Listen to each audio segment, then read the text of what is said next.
Alexis Moncayo y Licenia Espinel comparten un diálogo con el invitado. En Punto Noticias hablamos de...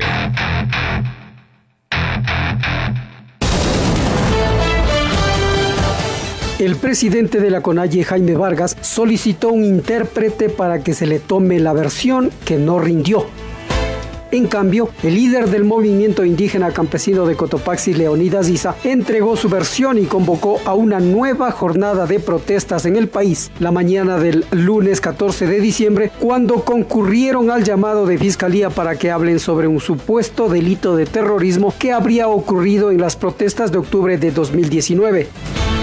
Issa dijo del conservador Alberto Dajic, su denunciante, que es un prófugo de la justicia, que por 20 años no ha respondido al país del saqueo de los recursos del pueblo ecuatoriano, mientras que Vargas señaló que estarán presentes las veces que sean necesarias para colaborar con la justicia en este y en cualquiera de los casos abiertos en su contra.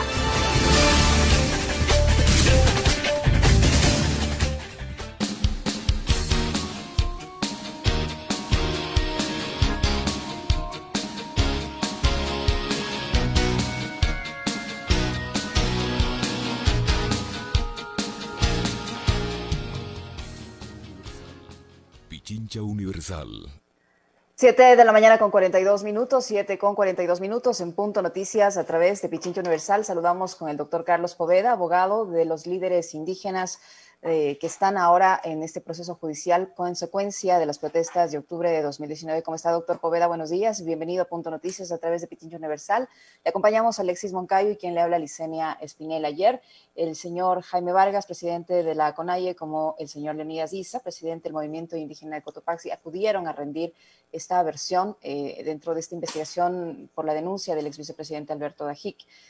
Muchos dicen que el argumento del señor Vargas es una estrategia para dilatar este proceso. ¿Qué hay de cierto y qué fue lo que ocurrió durante estas versiones? Doctor Poveda, buenos días, bienvenido. Sí, buenos días, Alexis, buenos días. Muchas gracias por esta oportunidad y un cordial y afectuoso saludo a quienes nos miran y nos escuchan esta mañana. Sí, he podido ver algunas críticas de distinguidos colegas juristas que hablan sobre inclusive un abuso del derecho y una deslealtad procesal. Sin embargo, yo debo manifestar que en lo que respecta a la versión de Jaime Vargas con el equipo jurídico, porque no solamente intervengo yo, se había decidido desde un inicio, y esto sucede en todas las comparecencias ante la Fiscalía, que Jaime en especial necesita un intérprete especializado en una lengua materna de él. Es decir, esto no es un capricho, es el ejercicio de un derecho constitucional y quiero que se entienda de esa manera. ¿Por qué motivo? Porque obviamente uno como equipo jurídico también debe prever escenarios. Y esto les va a sonar pues de poco más escandaloso lo que voy a decir. Precisamente para miembros de pueblos y nacionalidades indígenas no hay la privación de libertad. El convenio 169 del OIT establece como marco jurídico al Estado ecuatoriano de que pueden darle otro tipo de medidas cautelares y también de penas. Entonces, cuando uno diseña una estrategia de defensa, porque es un litigio en definitiva, uno también observa que es necesario realizar informes antropológicos. Los informes antropológicos, la pertenencia a la comunidad, la identificación y la autodeterminación, que empezamos no solamente desde el atuendo o desde la vestimenta ancestral, sino también el idioma, que es muy importante.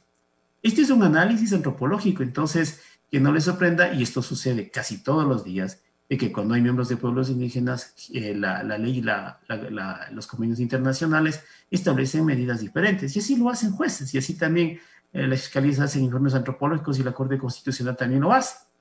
Entonces, si suena escandaloso haber utilizado una garantía constitucional, más escandaloso será cuando se establezca de que puede haber penas y medidas cautelares diferentes a la privación de libertad, porque todos creen que es privación de libertad. Entonces, ¿por qué motivo se lo hace esto? Porque cuando se hacen los informes y ven una versión en español, una de las objeciones que siempre se hace es ¿por qué si perteneciendo a un pueblo indígena, por qué no utiliza su idioma ancestral? Entonces debemos ser coherentes, pues estamos manifestando que pertenece a un pueblo indígena, Jaime Vargas, al igual que Leonidas Issa, y en definitiva es su derecho. No es de ninguna manera ni un abuso de derecho, ni una deslealtad, y eso le dijimos al fiscal, porque como otros fiscales, ellos tienen 8 investigaciones previas, han sido también cautelosos en decir que se les va a facilitar un intérprete, y en el idioma achuar chichán, que es el que habla Jaime. ¿Y por qué también? Porque a veces las palabras que dice Jaime Vargas se descontextualizan. Ahí vemos, por ejemplo, la utilización de la palabra ejército, que resultó aperturarse una investigación previa en el sentido de que ya está armando grupos subversivos. O sea, recuerden, por una palabra. Entonces yo creo que hay que establecer a conciencia cierta el significado de cada una de las versiones de las palabras que se utilizan. En ese sentido, ayer sí efectivamente se le pidió muy comedidamente al fiscal de que se facilite un intérprete, que se establezca esta garantía, y precisamente estuvieron los abogados del señor Dajik solamente en la primera versión, en la segunda ya no estuvieron. Y tuve oportunidad de ver, inclusive con un sentido burlesco y de sorna, porque yo creo que hay que respetar a los sujetos procesales, a los investigados, y no hay que ser ninguna sorna, ¿no? Y algunos colegas también periodistas en una actitud hasta muy agresiva, ¿no? Como que fuera una situación de menosprecio utilizar un idioma ancestral, y algunos juristas también que se prestan para ese tipo de elucubraciones. Doctor, sobre eso, digamos, para complementar la respuesta a la inquietud que le planteaba el Senia, no es, digamos, lo más... no debería ser, digamos, lo más factible, incluso por la misma situación de Jaime Vargas, que él diga lo que sucedió en octubre, o sea, no dilatar el proceso y que diga lo que pasó en octubre para, digamos, desechar esas acusaciones de supuesto terrorismo que ha presentado además el señor Dajik en contra de los líderes de aquella protesta de octubre. O sea, sigamos el curso, a ver, ¿qué más quieren saber? Hablemos sobre lo que pasó en octubre. Alexis, es muy importante ayer porque no es todo sea formal, ¿no? Y no todo lo que se declara en las afueras de la fiscalía es lo que ocurre adentro. O sea, eso también hay que tener pinzas. Precisamente ayer con el señor fiscal, que yo debo manifestarle, hubo una apertura bastante enorme. Yo le dije, a ver, ¿de qué nos vamos a defender? Porque el señor Dajik me pone de todo en la denuncia. Me pone del cierre de válvulas, de las pérdidas del sistema petrolero, me pone de los secuestros, me pone de todo. Entonces el fiscal dijo, a ver, básicamente lo que vamos a analizar, y ya se les ha dicho a la defensa del señor Dajik, de que son los hechos del 10 de octubre con respecto a las declaraciones del cierre de válvulas. O sea, de eso tiene que defender. Es decir, recién el día de ayer, en la conversación que tuvimos con el fiscal, sabemos de qué nos vamos a defender, porque el señor Dajik hace locución de todo. Nos habla de secuestro, nos habla de insubordinación, nos habla de pérdidas económicas. Pues ya existen causas de eso. Hay causas de secuestro, hay causas de insubordinación, de terrorismo, etcétera. Pero ¿de qué nos vamos a defender en esta causa? Básicamente, ¿qué es lo que se debe decir? ¿Qué es lo que se debe dar? Pero recién el día de ayer sabemos de que se circunscribe ese hecho, después de que nosotros habíamos solicitado el intérprete. Entonces, nos percatamos de que hay ese tema. Pero aquí hay una situación también bastante inverosímil, pues, Alexis, de que ya hubo condena al asambleísta Jofre Poma, al prefecto también de Sucumbíos, por los hechos del 7 de octubre, y que ayer, revisando el expediente, obviamente son los mismos hechos. Entonces, no es que esto se va a alargar. Nuestra defensa, básicamente, y ya se anticipa, es de que nadie puede ser juzgado 2 veces por un mismo hecho. Y precisamente una de las preguntas que hizo el señor fiscal fue que le conocía al señor Poma y a los 9 involucrados que ya fueron condenados.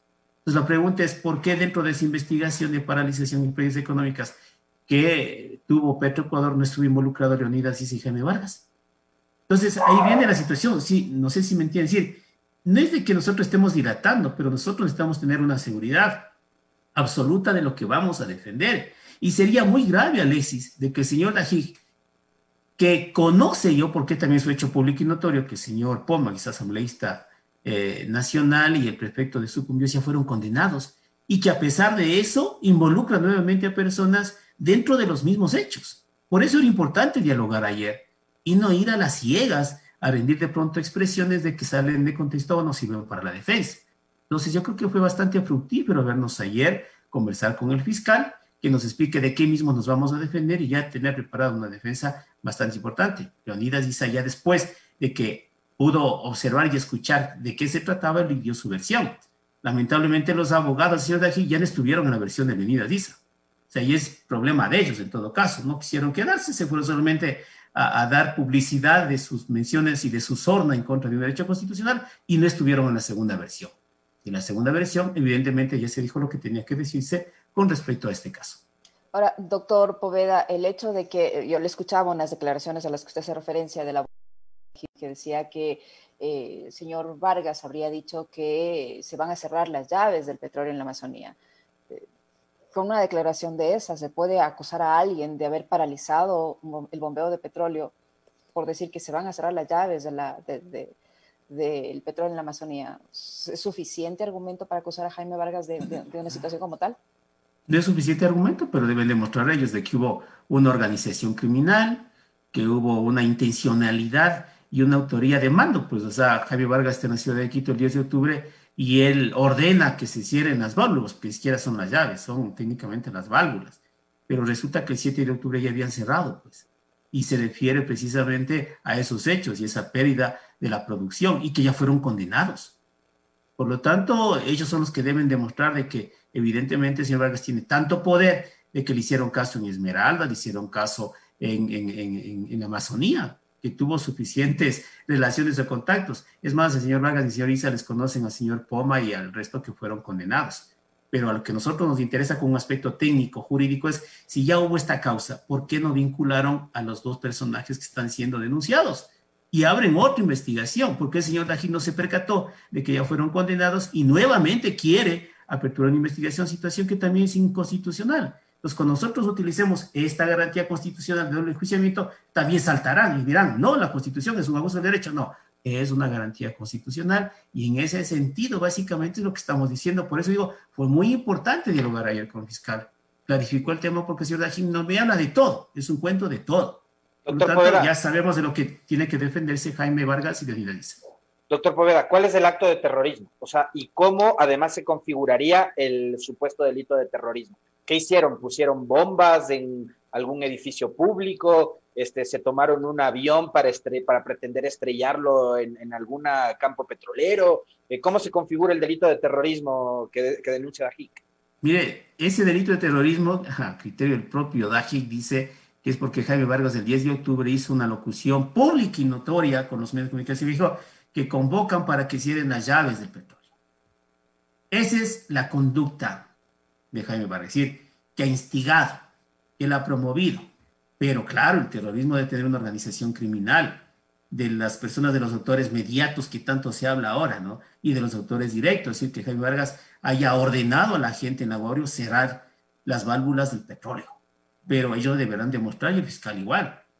Hasta este punto no hay absolutamente nada que represente ni siquiera que se hayan conocido con los ejecutores de este hecho. Al contrario, como yo reitero, Alexis, ya fueron condenados. Y la pregunta es, ¿por qué dentro de ese juicio no les vincularon a Jaime Vargas y Leonidas Issa? Porque se acusa que el 10 de octubre, pero resulta que el 7 de octubre ya estaba ya con el problema de paralización del servicio público. Entonces tampoco coinciden en las fechas. Entonces es algo técnico y precisamente ayer ya nos delimitaron porque no sabemos qué mismo se habla. Pues se habla de insubordinación, de secuestro, se habla de pérdidas económicas, pero ayer ya quedamos claros. Hecho 10 de octubre, expresión de Jaime Vargas, cierre de llaves textualmente. Eso tiene que investigarse. No sé si eso deberá realizarse en un sentido delictivo o simplemente idiomático. Eso ya le corresponde al fiscal y al denunciante, que lamentablemente no estuvo en la segunda versión. ¿Qué atribuye usted, doctor Poveda, que los abogados del señor Dají y también, o sea, cómo evalúa usted al señor Dají, el que ha presentado esta denuncia, y por qué sus abogados no estuvieron en la reunión del señor Issa? Bueno, es una decisión unilateral de ellos. Precisamente cuando se discutía el tema del intérprete, ellos estuvieron presentes, no dijeron una sola palabra, por cierto. Por eso me sorprende de que no dicen nada cuando estuvimos diciendo en el fiscal del intérprete y salgan a decir muchas cosas. Hubiera sido beneficioso que de manera directa nos digan que es un abuso, que es una deslealtad y que se burlen de manera directa, ¿no? No lo hicieron, se retiraron sin decir una sola palabra. En la segunda versión no asistieron, entonces tanta preocupación merece una investigación de estas que no les importó la segunda versión que siguió Leonidas Issa. Y el otro tema también es evidente, ¿no? De que el señor Dají también, y hay gente, ¿no? Que lamentablemente utiliza lo mediático para visibilizarse. Bueno, ahora ya es asesor económico, ¿no? Ya logró su objetivo. Entonces se siente tan dolido por las acciones que luego simplemente es una actitud mediática, publicista, y luego se olvidan hasta de lo que tienen que denunciar y demostrar, porque también es obligación de ellos demostrar. Y hasta la presente fecha no hay absolutamente ningún elemento que demuestre que hay una organización criminal, que ha habido un terrorismo, que el señor Vargas tiene una autoría mediata, que él fue jefe de la banda criminal. No existe absolutamente nada. Ahora, Leonidas ha dicho y ha vuelto a convocar a movilizaciones y ha dicho que él no es el terrorista y que el terrorista económico es el señor Dajik. ¿En qué medida este tipo de declaraciones le ayudan en el caso al señor Issa? Bueno, es una situación creo que en el sentido contextual integral, porque las movilizaciones de octubre precisamente fue una respuesta no solamente del sector indígena, fue una respuesta de varios sectores de carácter social, barrial, a nivel nacional. Por lo tanto, no solamente es una situación del sector indígena como se quiere visibilizar, sino que al contrario es una situación de carácter integral. Que sigue habiendo el descontento, obviamente, pues estamos en una crisis económica muy grave, que parece ser quieren ya terminar esto con las justas y dejarle al nuevo gobierno toda esta situación de problemas. Y es un ejercicio de libertad de expresión, es decir, así como se les acusa de terroristas, también hay terroristas económicos que lamentablemente no han cumplido condenas y que son los primeros que se sienten ofendidos por estas acciones de respuesta y porque lo dijo Leonidas Issa, es un derecho a la resistencia que también la Constitución establece en el artículo 98. Doctor Poveda, le voy a trasladar una inquietud de una de nuestras oyentes, doña Gladys Torres. Dice, ¿qué intereses hay detrás de Dajik? Dajik es el acusador, en este caso, del señor Vargas de Issa. ¿Qué intereses tiene? Más allá de, usted decía hace un momento, sí, ya Dajik ahora es asesor económico del presidente Moreno, pero ¿qué otro tipo de intereses de carácter político incluso puede tener Dajik en este caso? Desconozco a ley si podría ser muy prejuiciado mi criterio. Yo creo que era el tema de visibilizarse después de antecedentes que no le benefician en absoluto. No, nadie puede olvidar, al menos en nuestra época, los gastos reservados que él lo hizo cuando era vicepresidente, la fuga a Costa Rica, él no estuvo en el país, y la evidencia que es lo que hizo él, ¿no? O sea, él podrá tener beneficios para no haber cumplido su condena, pero hay hechos que se demostraron en esa época. Y lamentablemente son situaciones totalmente nefastas para el país y su democracia.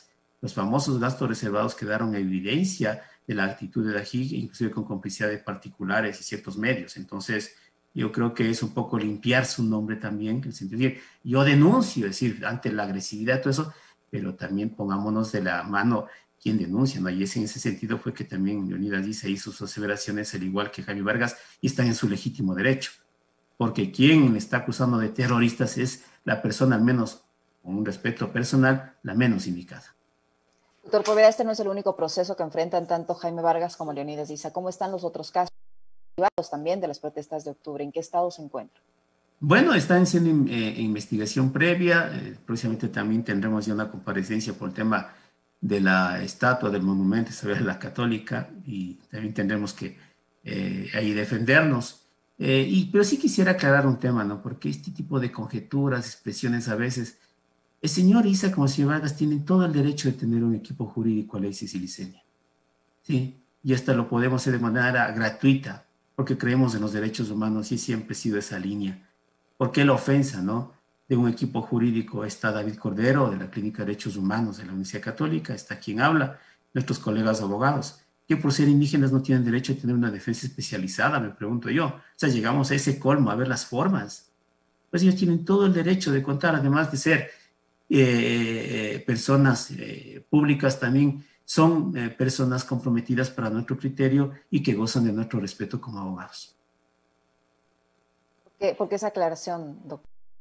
Porque evidentemente hay expresiones de estos grupos que están en el tema del monumento indicando que se investigará la defensa del señor Issa, señor Vargas, ¿no? Que tiene un equipo jurídico bastante grande. ¿Y cuál es el problema?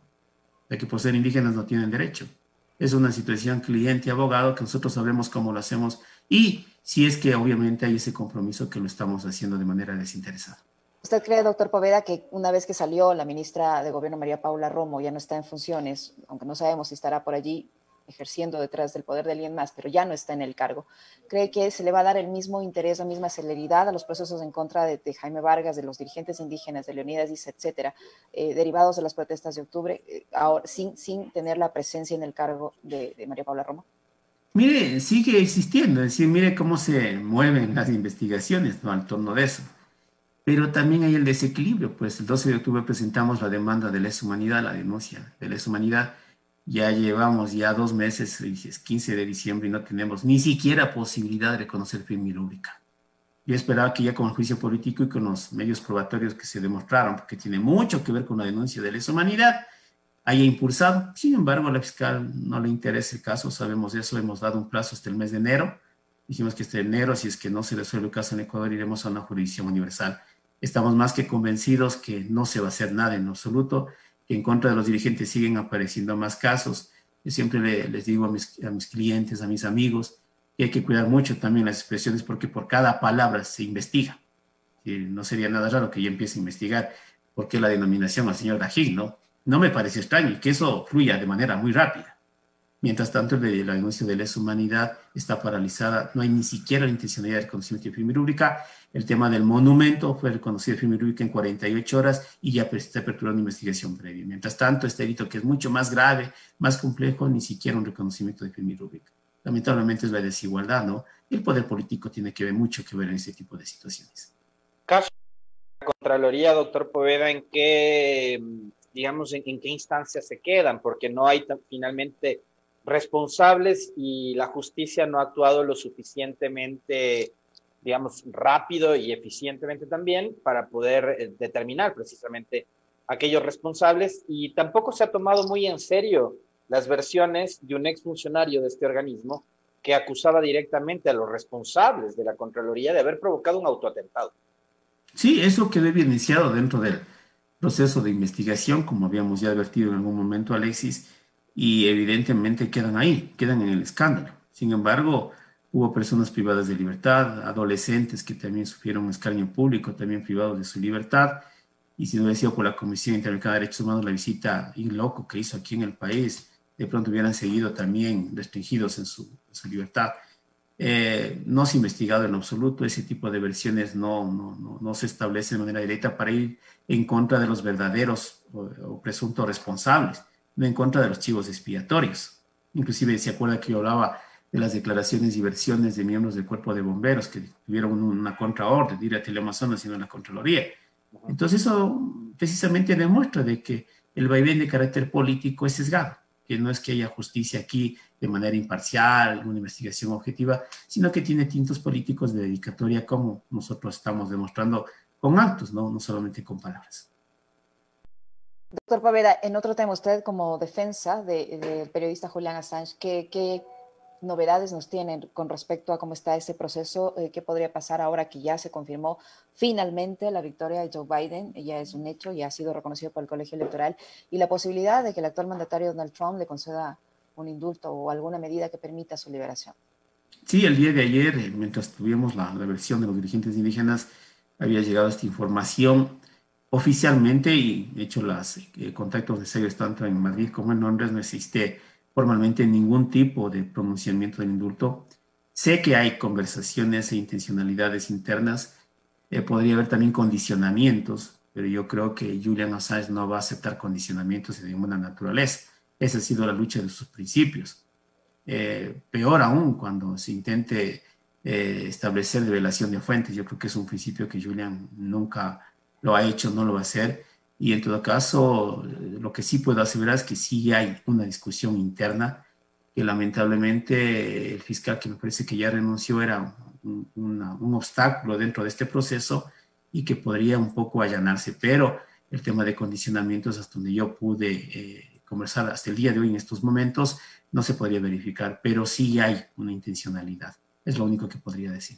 Por pedido de la defensa de Julian Assange, doctor, esta información que la conocíamos ayer, las versiones del pastor Mark Burns, que es colaborador de algunos medios de comunicación en los Estados Unidos, ¿podría ser por pedido de la defensa de Assange, o cómo es que podría llegar esta suerte de disculpa o indulto? Bueno, más que la defensa, el pedido inclusive lo hizo Stella Morris, la madre de los hijos de Julian, que ha sido una persona ya visibilizada, una activista que precisamente ha recurrido a este tipo de prerrogativas que son válidas. Pero obviamente esto ya es una decisión interna del presidente Trump. El tema de condicionamientos es un tema bastante complejo y sensible. Sí, yo te doy el indulto, pero devélame fuentes. Yo creo que eso es muy complejo. Hasta donde yo puedo conocer y además saber de los principios de Julian, no podría aceptarlos. Pero lo único que yo puedo confirmar en este momento es que sí hay esa intencionalidad. Que los condicionamientos o los elementos para el indulto se verifican, pues ya será una situación de carácter interno, independientemente de quién haya pedido, porque quien solicita bastante de forma fehaciente es Estela, que precisamente está afectado por su familia.